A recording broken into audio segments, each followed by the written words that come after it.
Hi, Rachel. Welcome, everybody, to our Thursday Live. And we're coming at you from Oregon Weight and Wellness. I'm Dr. Julie Gilbert. This is Rachel Mattheos. Hey, Rachel. Hello, everybody. Hi.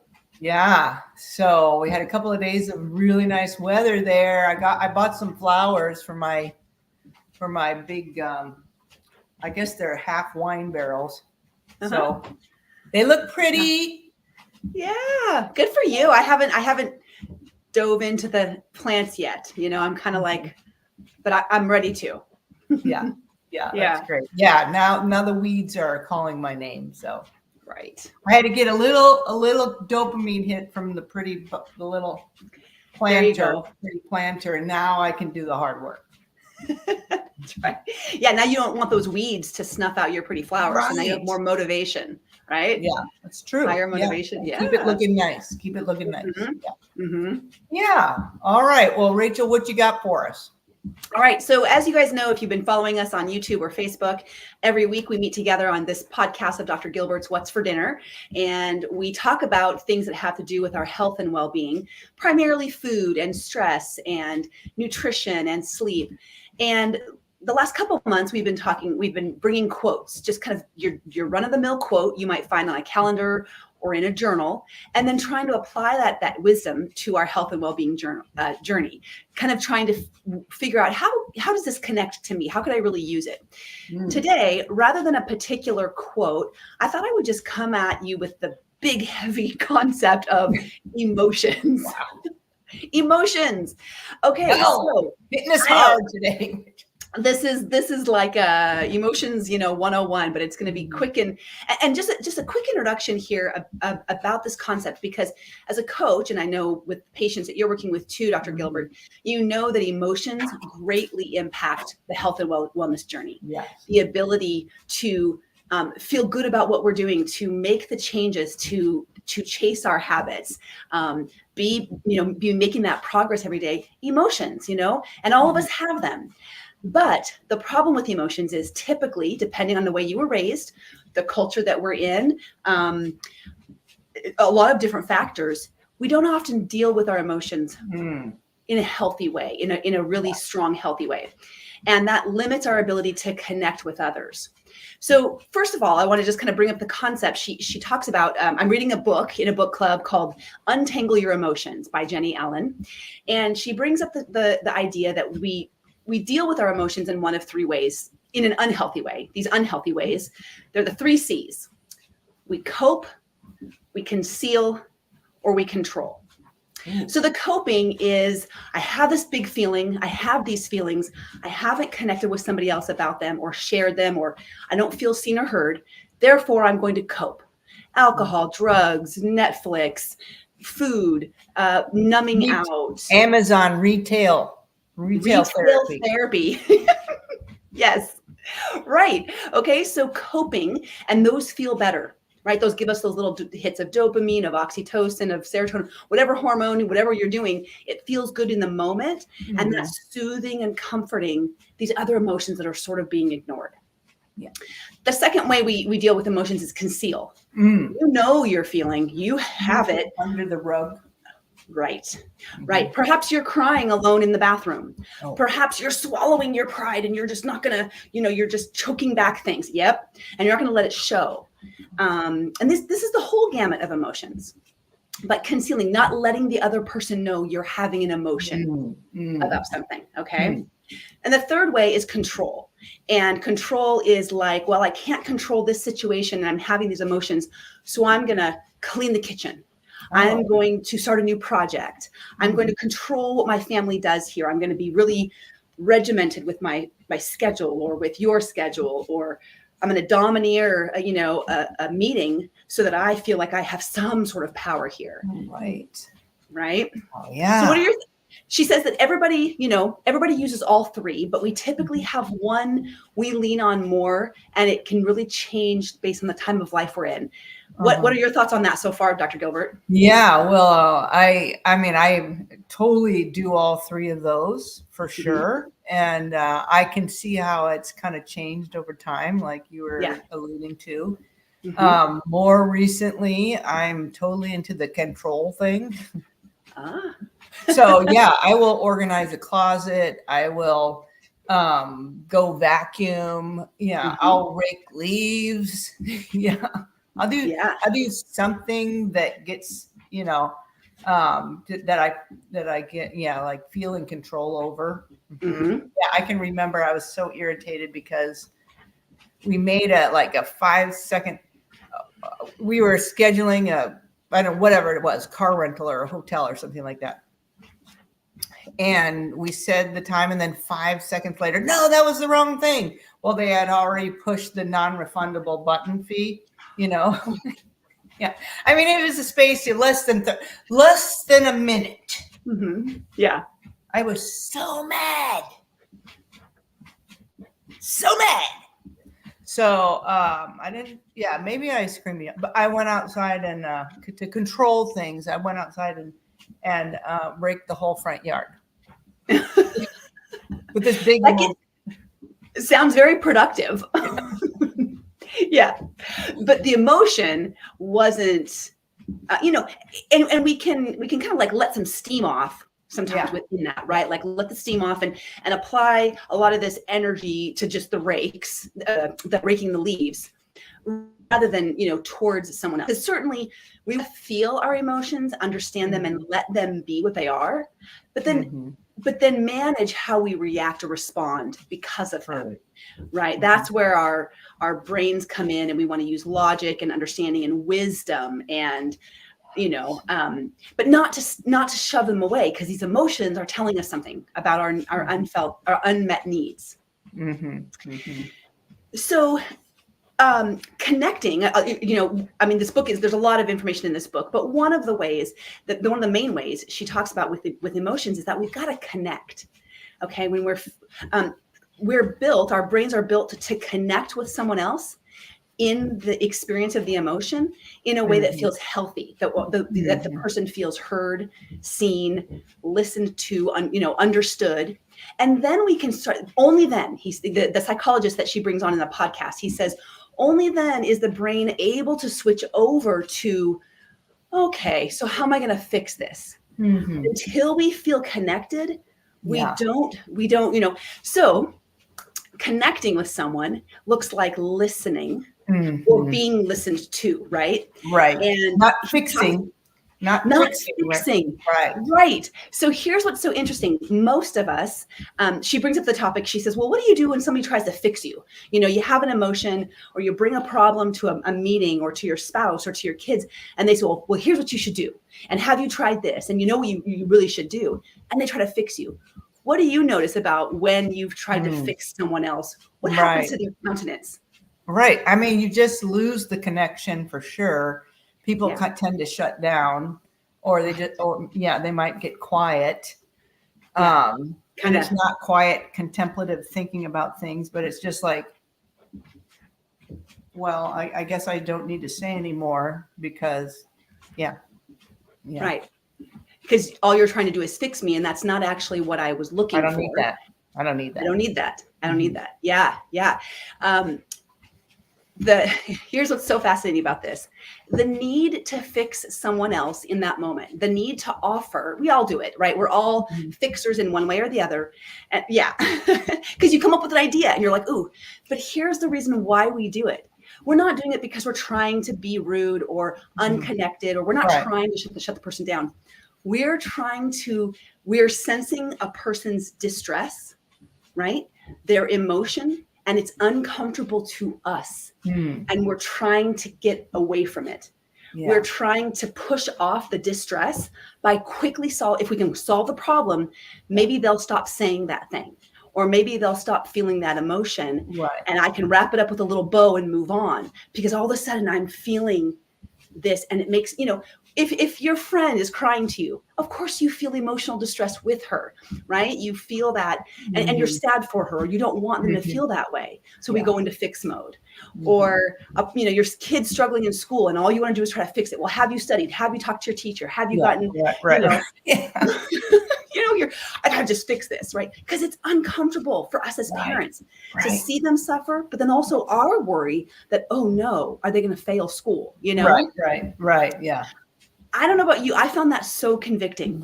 Yes, definitely, especially in the area of kids, obviously 2, 3, 4, 5, 6, 7, but my older kids, my adult kids. Right. Yeah, I am trying to learn to be a better listener and maybe reflector versus a fixer. Right.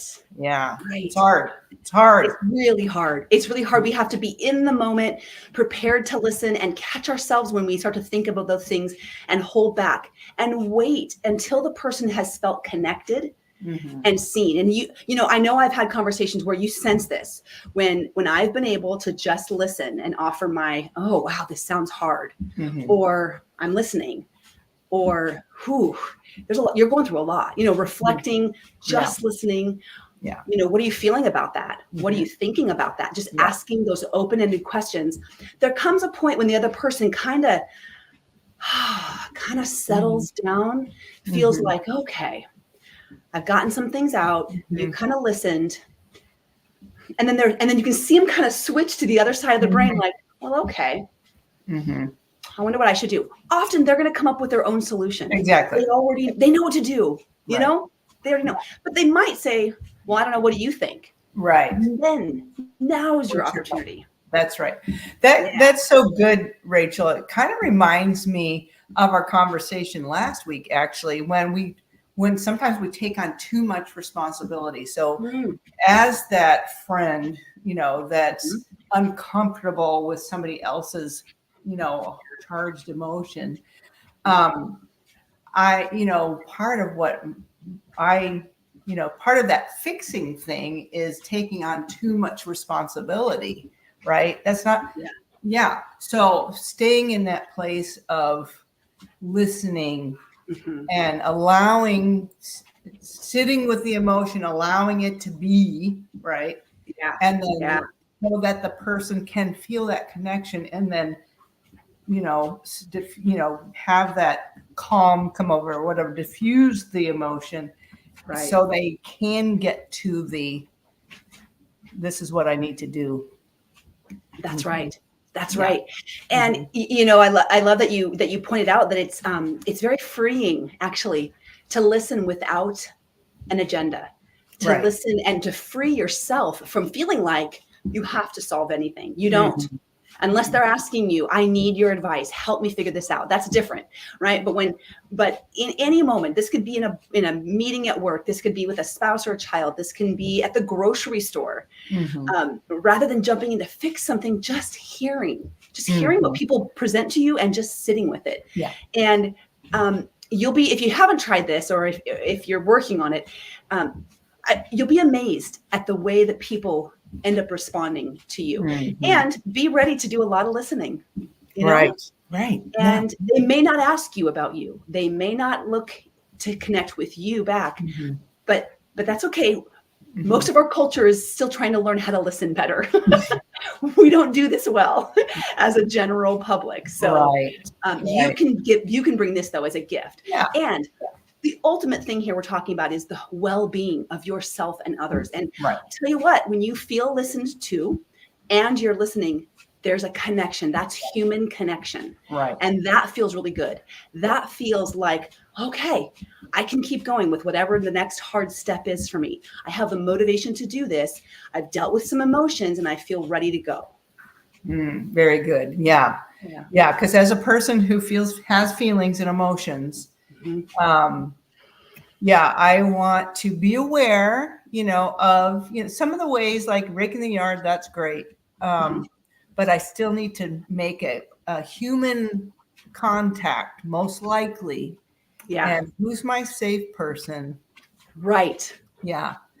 And even thinking about, okay, I know I'm going to connect with so-and-so tomorrow can be just a relief. Yeah. Mhm. Yeah. Mhm. Yeah, that's a really important point that you brought up, that who is the safe person that you can connect with, and that if they don't already listen to you in this way, you could ask them to, and they would love to help you in this way. Yeah. That's where we can connect. We may not be able to connect with everyone, but we do need to figure out who we can connect with and plan to do it regularly. I love that. Plan to do it regularly. Yeah. So so I know that I have a, whatever accountability, whatever it is, I have that person that I connect with on a very weekly, mostly weekly basis. So that I know, even if I have this emotion that I can't express or explain or process right in that moment, that I do have this time coming up. That's right. Yeah. That's right. Yeah. Yeah.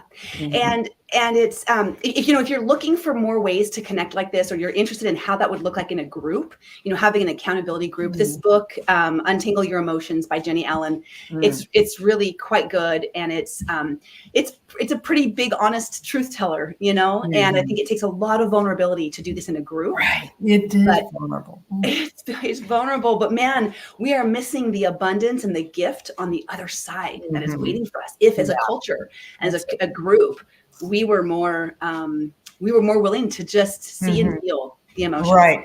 Yeah. And you're right. So if we find that safe space of connecting, being vulnerable, not trying to fix each other, but just listen and hear, then that true community, then we're probably less likely to do those sabotaging things, like eat our emotions or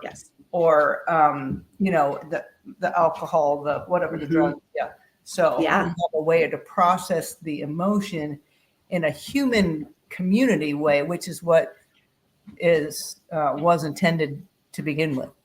That's exactly right. Yes. So the coping, the concealing, and the controlling are less needed. They're less important. We have a less felt need to kind of deal with emotions that way, because we're regularly addressing our emotions over here. Right. Yeah. Yeah. Yes. And then it's not rage that's that's raking my grass. It's calm. That's right. Oh, it's a big topic, I know, but I hope you listeners are catching something here that feels like, ooh, interesting. Yeah, I love that. So let's repeat that. So we want to connect with other human beings who are willing to listen, right? Yeah. Instead of controlling, concealing, or coping in ways that don't serve us, that actually sabotage our health and well-being. Right. Yeah. Okay. Nailed it. That's exactly right. Yeah. All right. Awesome. Great thoughts. Great stuff to think about. Thanks. Yeah. Yes. Now, the other thing we're thinking about is what's for dinner. So it's Thursday, Rachel. It's Thursday. So Thursday, every other Thursday, we have our small group connection. So we all bring, food together. It's the theme is Mexican. So I'm bringing what's called Mexican caviar, or some people call it cowboy caviar, but it's basically a bean salad full of avocado, tomatoes, 3 or 4 different kinds of beans, cilantro, onions. It's beautiful. And then Is there cumin in there? Yeah. Oh, yeah, cumin, red wine vinegar, a little bit of salt and pepper. Yeah. Oh, the flavor is, it's one of my faves.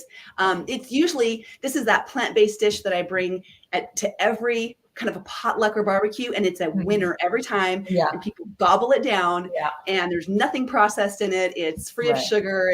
I make it without oil, because there's usually at a potluck you got plenty of fats and oils going on. You don't need more. And you got, as your avocado mushes down, that creates an oil too. So it does. There's that healthy fat right there.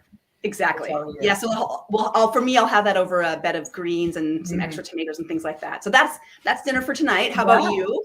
Yeah. So today I'm inviting the last patient of my day into the kitchen, and so we're going to just finish up meal prep. But we're going to do salmon. We're trying to do salmon a couple of times a week. Wild caught salmon, because it's great with the omega-3s and that beautiful protein. And then so I'm going to do a cauliflower rice along with that I like to do cumin and onion and lime juice in. Yes. And then a green salad. Well, I always put the little purple cabbage in. It's going to be our 5-color salad. It's going to have 5 colors in it, so it's super pretty. So, there we go. yeah. Nice. I recently heard about this thing you're doing with Thursdays, the last patient of the day. So how does a person get that coveted spot? Well, right now I'm kind of choosing. So I'm in my, so I'm in my building phase. Yeah. And so, so I'm still working out, details and the snafus and things like that. But yeah, it's something that I'd like to expand on, either cooking with one of my patients or inviting them into that dinner space and just practicing all those slow down concepts, together. So that's great. Yeah. How exciting. What a great experience for them as well to, to break bread together, as the saying goes, but then also to learn so much along the way. Right. Yeah. Yeah. So cool. All right. Well, you enjoy the rest of your day. I think we got a little sun breaking through some clouds out there. Yeah. It pops out every once in a while. Okay. It's not raining, so that's good. Yeah. Well, thanks so much for the Thank you. great talk. Have a great rest of your day. Bye, everybody. Bye.